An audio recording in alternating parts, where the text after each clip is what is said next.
Well, hello, all of you good, crazy people. Welcome to Freed Indeed at Caleb's Corner. I decided that's what I'm going to call my little segment of Freed Indeed Ministries' uh, generous offer to let me do a permanent segment on their show. Last time I was here, we talked about. Um, I'm sorry about that. I'm still trying to get used to these cameras and things. The last time I was on here, we had about a 45-minute discussion on the filioque and why Orthodox Christians reject it. And we went into some of the philosophical issues as well as theological issues that arise from accepting that particular doctrine. But today we're going to explore something, um, let's just say that it's a little more obvious that it's wrong, or at least it should be. Maybe it's not so much. We'll have to see. And that is, today we're going to talk about the earliest heresy in the history of the church, and that is the heresy known as Gnosticism.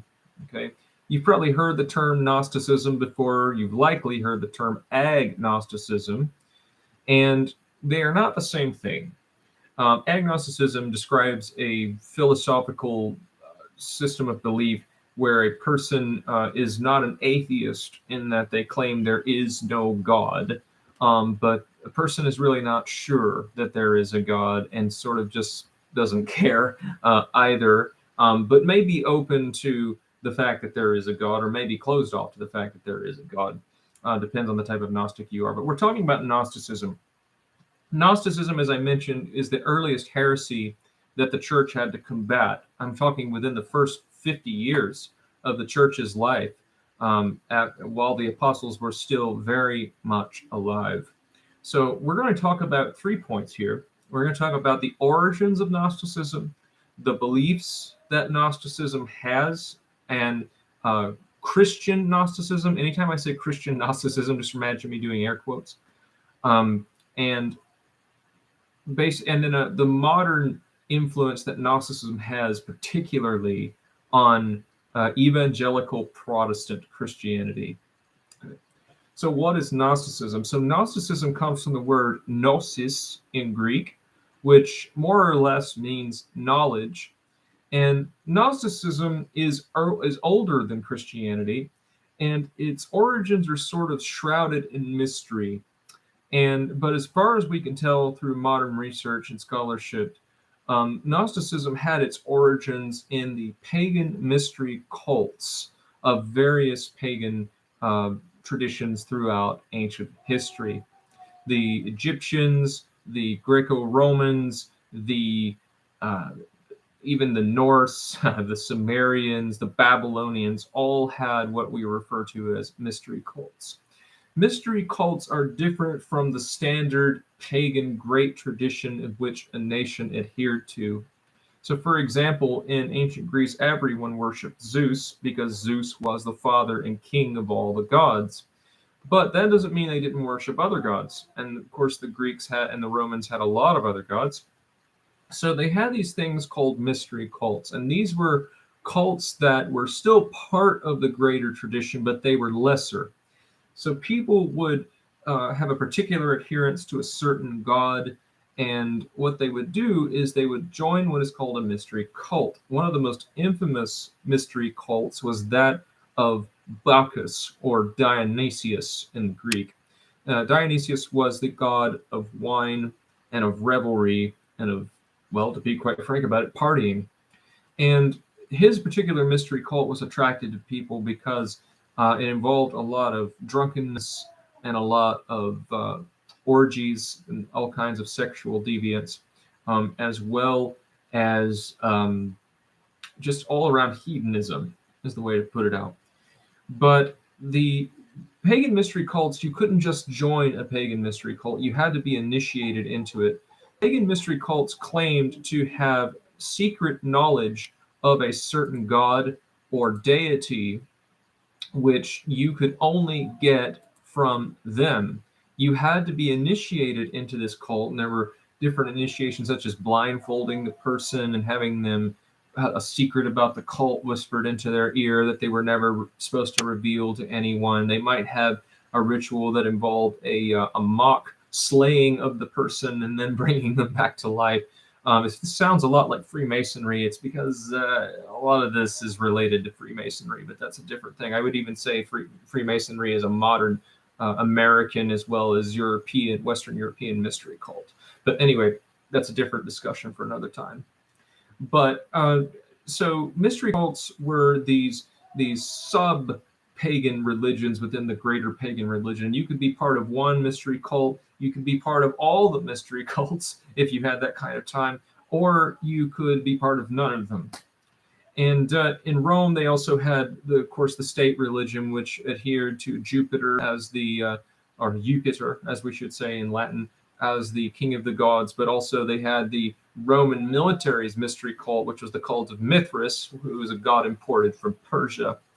This involved all kinds of different secret meetings and secret feasts that they would have. For example, in the myth, Mithras wrestles and kills a bull and feeds it to his friends. Well, the Roman military officers would have a bull slaughtered, much like Mithras did, and they would share that meal almost like a sacrament in some ways.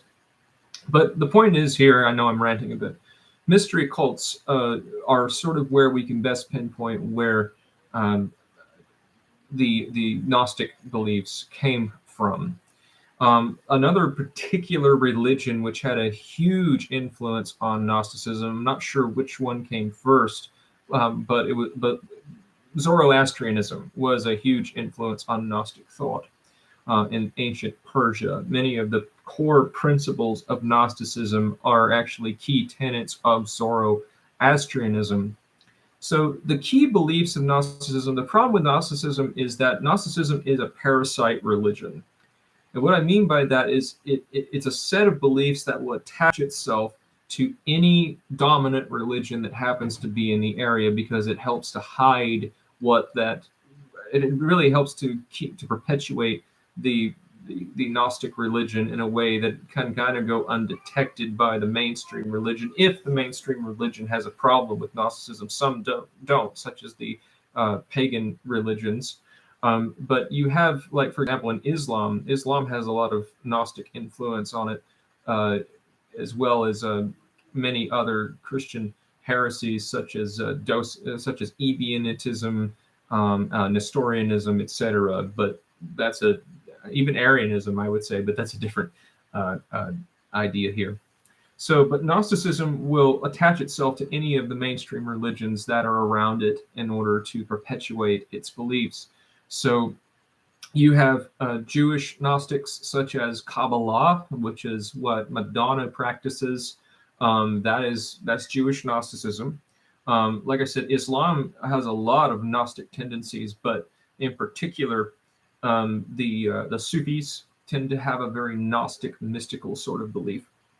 I also forgot to mention that really, I think even older than the mystery cults, Plato's philosophy had a great influence on developing Gnosticism. Much of his philosophy about the gnosis and about what true enlightenment means is foundational to Gnosticism. I'm sorry, I forgot to mention that earlier. But yeah, Plato and the mystery religions. But so the thing is about Gnosticism, because it's such a parasitic religion and can attach itself to whatever mainstream dominant belief is around, it's not a monolithic belief. Pardon me. Sorry me.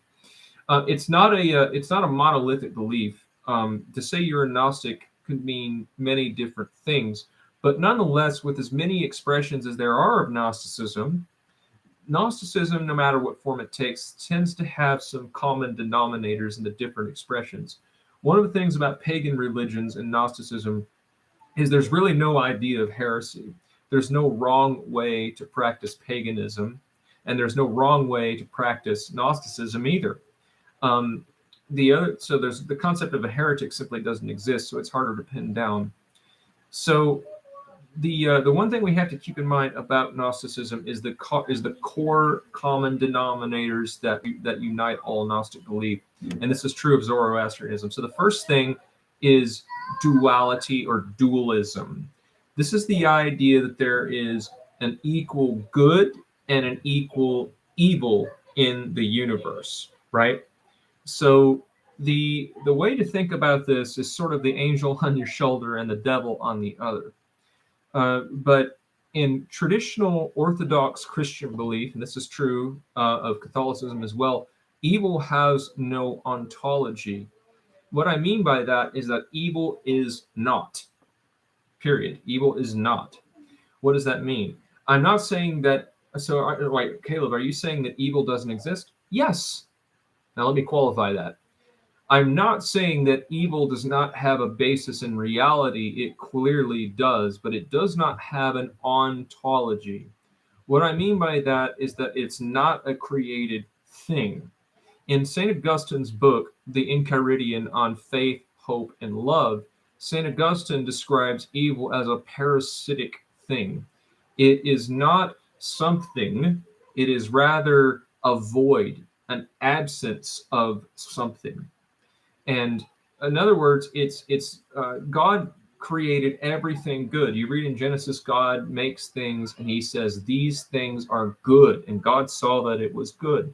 God himself is the essence of what good is. He himself is good. So nothing evil can come from God. He never made a single thing and said, it is evil, it is bad, it is reprehensible or corruptible. He said everything is good. The physical creation, human beings, even Satan before his fall, he declared good. So evil is an absence of what is good. It is a non-ontology that emerges in creation, right? And the way you can think about this is the way we describe the things that are dark and things that are cold, okay?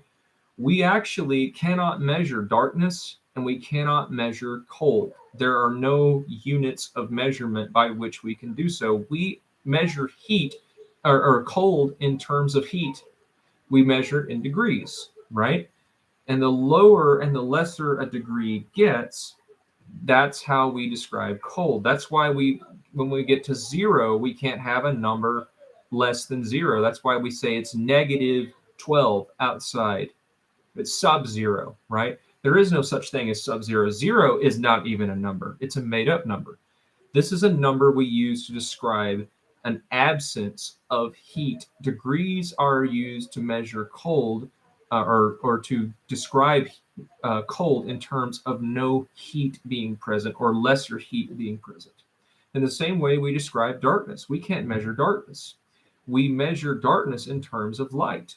We measure light as depending on which school of thought you come from, as either waves or particles, and some say it's both waves and particles, but whatever side you take on that issue, we measure darkness as an absence of light. That's how we describe darkness. It's when light is void from a place. So therefore, evil is not. Gnosticism says that evil has an ontology. In Zoroastrianism, there are in fact two different gods. There is the good God, who is Ahura Mazda, and then there is the evil God named Angrimanyu. And they are both equal in power, and they've been in battle for eternities. Okay? And the thing is, since they're equal in power, the way they decide to win the war is by trying to fight each other and overthrow each other by recruiting worshipers for themselves, right? So so duality is a big deal, and this includes duality within humans as well. This includes the body and the spirit, things like that. Well, don't those things exist in Christianity? Yes, they do, but in a very different way.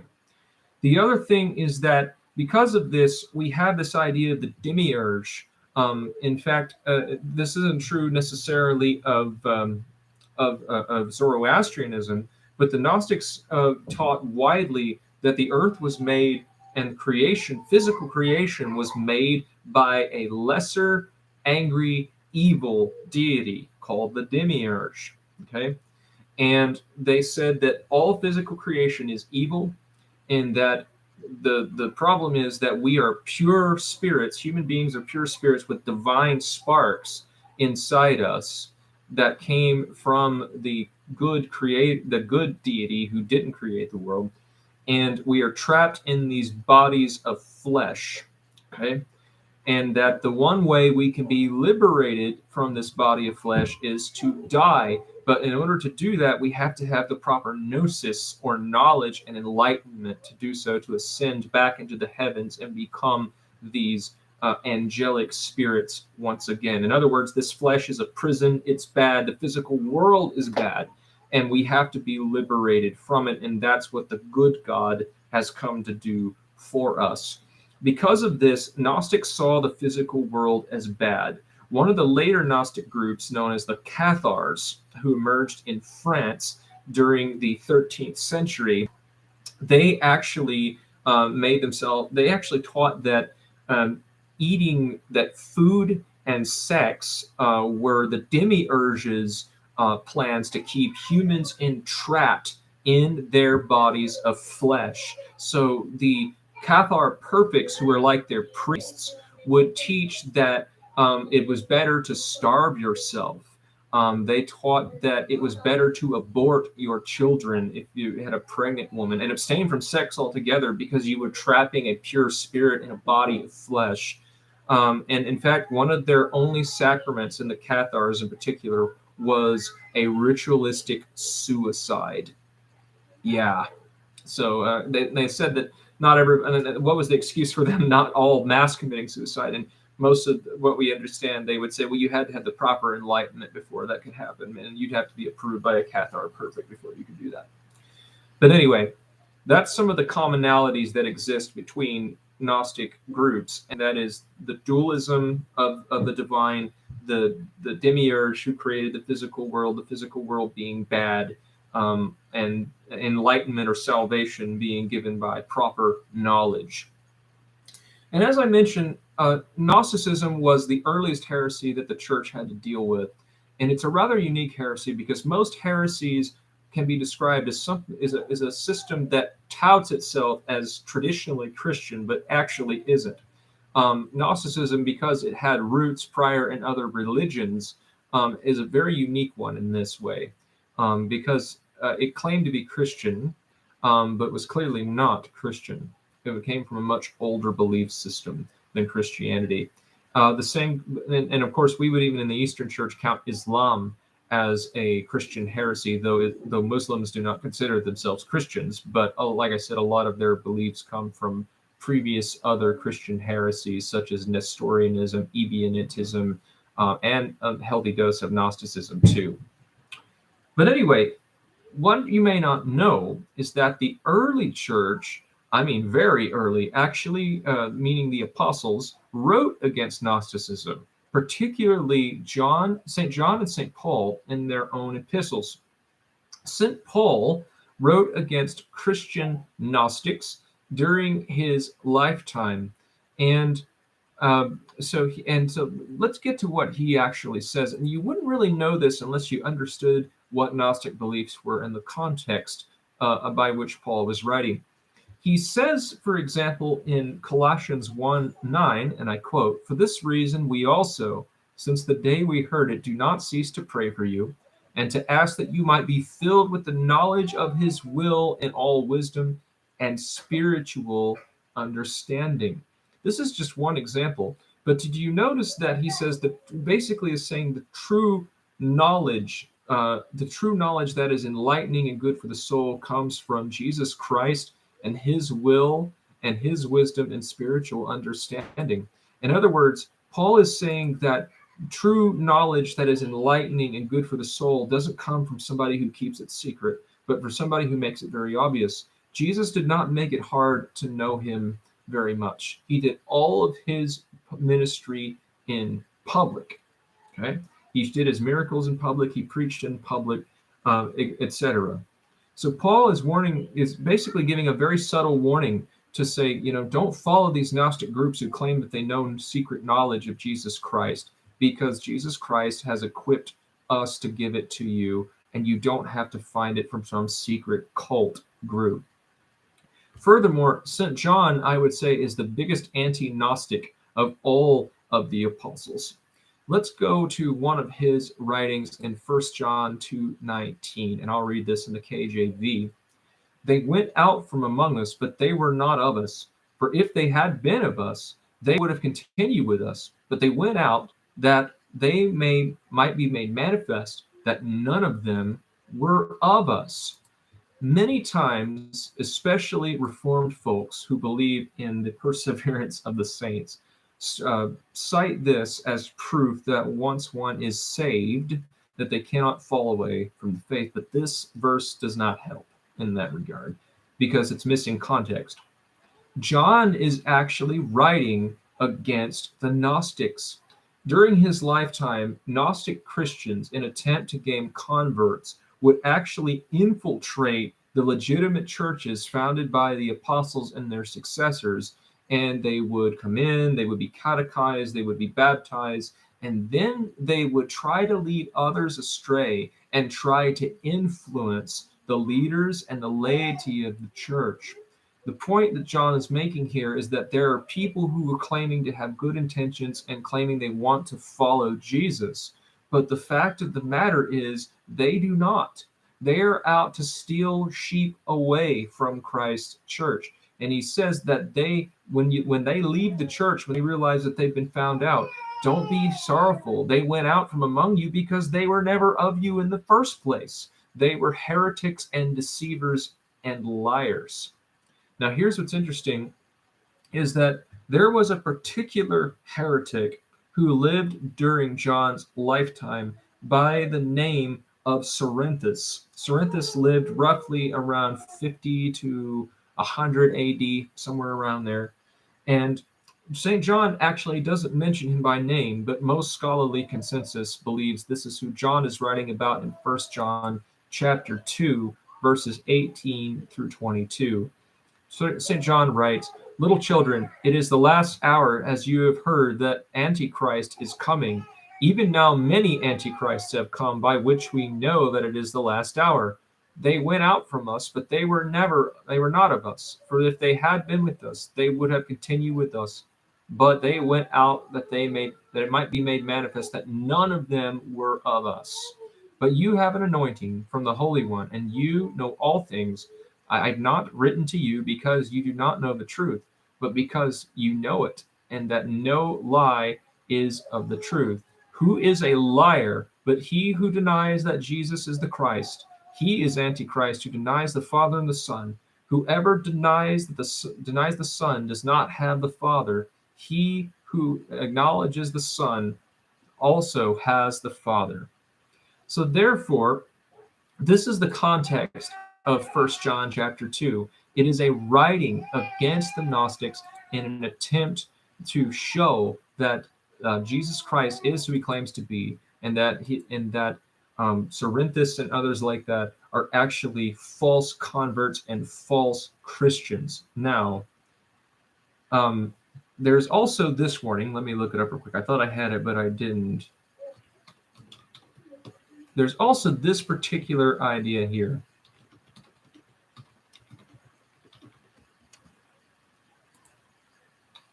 Let me look it up right quick. I'm so sorry. I thought I had it here, but I don't. Let's see. This is the particular passage about Jesus coming in the flesh. Let's see if I can find it. I thought I had it, but I had a lot of tabs open. I'm sorry.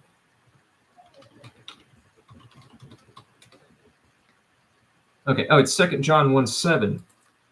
John, in the same epistle, says this, and I'll read it from the KJV once it uploads here. "For many deceivers are entered into the world who confess that Jesus Christ is come in the flesh. This is a deceiver and an antichrist." In other words, these people do not believe that Jesus was a true human being. Okay? These people deny that Jesus came in the flesh. The big debate when the early church started was not whether Jesus was God or not. Plenty of people were willing to admit that, strangely enough. The question that was being debated most often in Christology was whether Jesus was truly human in the early church. And here's the thing. If Jesus is not truly human, we have no salvation. He shares not only humanity with us, but our humanity. That's why it's important that Mary is his biological mother, the mother of God, the Theotokos, as we say in the Eastern Orthodox Church. He has to be related to Abraham and to David and to all the others mentioned in his genealogy, and he has to be related to Adam. If he is not related to those people by blood and by flesh, we have no hope of salvation. There is a particular, so you had this idea that Jesus was not a human being, right? This heresy is a subset of Gnosticism known as Docetism. It's the idea that Jesus was merely, his flesh was merely an illusion, that it was fake, right? And the Gnostics taught that because they said there's no way that Jesus could be a god and have real human identity, real human ontology, and real human flesh, because we know, the Gnostics, that the physical world and physical creation is bad. Okay, so Docetism. Now, after John and Paul and all the other apostles died, we had church fathers who wrote extensively against the Gnostics. We had Epiphanius of Salamis, Origen wrote against the Gnostics, and Irenaeus, in his book Against Heresies, wrote a great deal about the Valentinians, who were a particular set of Gnostics that were kind of making a big splash in the early church. And he wrote a very lengthy work describing what they believed. And many of the Gnostics didn't write too many of their works down, or at least not many had survived. And thanks to St. Irenaeus of Lyon, we know much of what the Valentinians believed, which is probably true of many other Gnostic sects as well. Now, largely, Gnosticism is not a very prominent religion as it was in the early church. However, there is still Gnostic hangovers, if you will, that are still affecting modern evangelical Christianity today in particular. Okay. Now, in the Reformation, the Anabaptists were notorious for being Docetists. Okay, this is what I call latent Gnosticism. In other words, it's not a full embrace of Gnosticism, but it is an embrace of Gnostic tenets. Okay, and the Anabaptists in particular, some of their key founders, such as Melchior Hoffman, Dirk Phillips, Meno Simmons, the founder of the Mennonites, were in fact Docetists. And there was a subset, Caspar von Schweckfield. He wasn't quite Anabaptist, but many of his writings influenced Anabaptist. He was also a Docetist. They taught a belief known as the celestial flesh doctrine, that Jesus was not blood related to Mary, and that the Holy Spirit just basically whisked him a body out of thin air and planted it into the Virgin Mary's womb.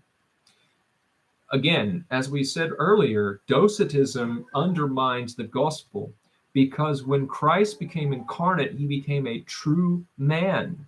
Okay? And guess what? He's still a man to this day. When he resurrected, he didn't have a totally new body. He had his old body that he was born with renewed and fully divinized. His wounds still appeared as if they were fresh, according to the Greek. And this is when he said to Thomas, "Put your hands in my nail scars. Put your hand in my side." And Thomas was so astounded to see Jesus, he could just fall to his knees and worship and says, "My Lord and my God," right? And then people still didn't believe that he was human. And he said, "Touch me. Does a ghost have flesh and bones?" And he even says, they still don't believe him after touching him. And he says, "Well, give me something to eat." And they give him a piece of honeycomb and broiled fish, and he eats it. And then he eats again later on with his own apostles before he ascends into heaven. Jesus is a human being at the incarnation and after the resurrection, and he will be forever. He is the perfected union between God and man. To posit Docetism is to basically accept a Gnostic tenet which undermines the gospel. Jesus has to be blood related to Mary. He has to be blood related to Solomon and David. He has to be blood related to Rahab and Solomon. He has to be related to Seth and Adam. If he does not share our humanity, not just a humanity, our humanity, we have absolutely no hope. This also, because Gnosticism is so anti-physical creation, this also undermines the resurrection of the dead.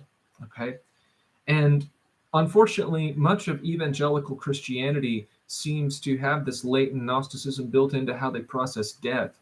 I can't tell you how many times I go to Hallmark and I go to the Christian sympathy cards that are there, and it says things like they're in a better place. How many times have you heard that?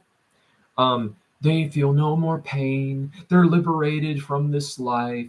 They are, they've left this prison of flesh and toil and hurt behind. That is latent Gnosticism.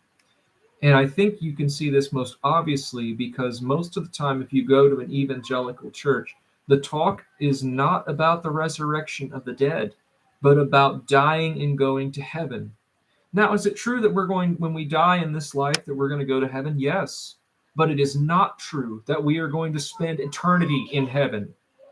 That is nowhere in true historic Christianity. If you look at the early Christians' writings in the first 500 years of the church's life, most theologians were talking about the resurrection of the dead, where we get our bodies back, glorified and deified, just as Jesus got his body back after he died in a glorified and deified way. That is the hope that we have. And that is why we confess in the Nicene Creed, I believe in the resurrection of the dead and the life of the age to come. This is also why Christians historically always buried their dead and never burned them. In fact, it was the pagans and the Gnostics and the Zoroastrians who insisted on burning the dead because they wanted to free the spirit from the cage that was their fleshly body. Okay? They laughed at Christians when they buried the dead. When Saint Polycarp, the disciple of Saint John the Apostle, was burned at the stake after they killed him, the Christians sneaked back into the Colosseum to steal what bones remained that he could have a proper burial. This is because Christians believe that the burial place of a Christian is the last testimony and last witness that we will be resurrected from the dead. And Orthodox Christians even value the burial of people who are not Christian because their body ultimately belongs to God. And ultimately, we have no right to destroy it by fire. Now, am I saying that, well, if you're not buried, the resurrection of the dead is an impossibility to you? Of course not. Of course not. There were many martyrs who were burned who never had a chance to be buried in proper. However, it says a lot about our theology, and it says a lot about what we believe about the afterlife and what we believe about what Jesus has said in the way we treat the dead. That's why the bodies, especially the bodies of believers, are to be treated with the utmost care. Okay? This is why also in the Orthodox Church, we do not allow Orthodox Christians who have been catechized and accepted into the church to be cremated. The only exception would be countries like Japan, where the government has imposed that no one can be buried. In that case, then we allow for cremation, but the remains need to be buried at some point, right? Because obviously the world hates us, so they're not going to always play ball with us. So we have mercy and what's called economia applied to that situation. Now, in other words, the other thing we need to think about is that there is almost a belief in evangelicalism that's really a holdover from the Puritans, that the physical world is bad, that it's like, or the spirit is superior to the flesh. Well, here's the thing. They confuse that term, the flesh, in the Bible, which is a euphemism for our fallen state, with the physical world and the physical body, but they're not the same thing. Okay? The physical world and the physical creation is good. It was under the dominion of death, and things still die. But guess what? There's going to be a new heaven, and there's going to be a new earth by which the physical world will be enjoyed by those who have been escorted into the kingdom of God by our Lord Jesus Christ. We cannot, as Christians, hate the physical world. We cannot hate that which God has made and say it is evil when He Himself said it is good. The fall did not change the ontology and the nature of the physical world. It is still good. It is sadly under a curse which is slowly being undone and has been broken by Jesus Christ, which and will be restored to its full glory someday. And we need to treat it as such. Okay? So, one of the things we need to be sure of is that when we bury our dead, it is okay to mourn someone who has died, because that is a tragic result of the fall. We can mourn when a person has experienced death because humans were never made to experience death. That's why I'm not a big fan of things like celebration of life in parties in place of a traditional funeral, which in Orthodoxy we have traditional funerals. There's no option there if you're an Orthodox Christian. We can mourn that person and we do celebrate their life in our own way, but we have proper mourning services for Christians who have finally experienced the curse of the fall brought upon us by our first parents, Adam and Eve. Okay? It is proper to mourn when somebody's spirit is ripped from their physical body. And the thing is, we will get that body back, right? And on that same note there, another thing that you see Gnostic beliefs in, this is more in secular spheres, but definitely in the more liberal Protestant spheres, is this idea that, oh, well, men and women are essentially the same because we have a spirit and our spirits are not male or female. And this is wrong. Male and female spirits are indeed different. Our bodies are not flesh vehicles by which our spirit rides around, and we aren't in a flesh mech. If you're a fan of anime, this is not a suit that that our spirit rides around in. No, we are enfleshed spirits. Okay, when we separate our spirit from our body, that's called death. That's ultimately what death is. It's a separation. Okay, that is why we die. Okay, this is why animal death is very different from human death, because they don't have a spirit like we do, and this is why angels don't have a body. They aren't in flesh spirits, which is why they can't die. Right? We are in flesh spirits, and see, the reason why I brought up the liberal understandings of Christianity is this is how they begin to justify things like same-sex marriage, and began to bless same-sex unions and things like that. Traditional Christian theology believes that spirits can be male or female in humanity, and they are. This is why we cannot simply say, well, our spirits are not male or female, so therefore homosexuality ain't okay because without our body, we're fine. No. We believe we'll get our bodies back someday, and we will be distinguishable as male and female. Jesus Christ is still distinguishable as a male. He was recognized as the man, Jesus Christ. Paul, in his letters, says that we have hope and faith in the man, Jesus Christ. And so we have to be very careful and ever vigilant of Gnostic doctrines that are creeping into American Christianity. We have to be careful of it as Orthodox Christians. We have to be careful of it as Catholic and Coptic and Assyrian Christians, right? So this is the little word of warning about Gnosticism, and so maybe now you have a better grasp exactly of what Gnosticism is and how it's creeping in to Christianity. Now, to recommend some books and works you may want to check out, first of all, if you're a podcast person, check out a podcast called The Gnostic Impulse on Ancient Faith Radio by Father Patrick Henry Reardon. It's about 30 minutes long. Very good, covers much of what we were speaking about here on our podcast. Another some patristic works I would recommend you check out is the book Against Heresies by St. Irenaeus of Lyons, or Lyon. I'm sorry, I always want to say Lyons. It's a very lengthy work. And honestly, you could probably skip the descriptions of Gnosticism within the first chapters of the book, and then get to the more meaty refutations of that. But I mean, if you can read the whole thing, it's very, very good, besides being very dry in some ways. Another book I would recommend by an early church father would be some works by Origen called Against Celsus, who was also a Gnostic Christian. Sorry, that's my kids. Celsus was a Gnostic Christian, so another great anti-Gnostic work by the early church from those who experienced it in person. There's also a book written by, from what I understand, a Protestant scholar. It's called Against the Protestant Gnostics. It is it's a very good book, but again, take it with a grain of salt, as it does have some very Protestant persuasions in there. I'm so sorry, that's my daughter. So anyway,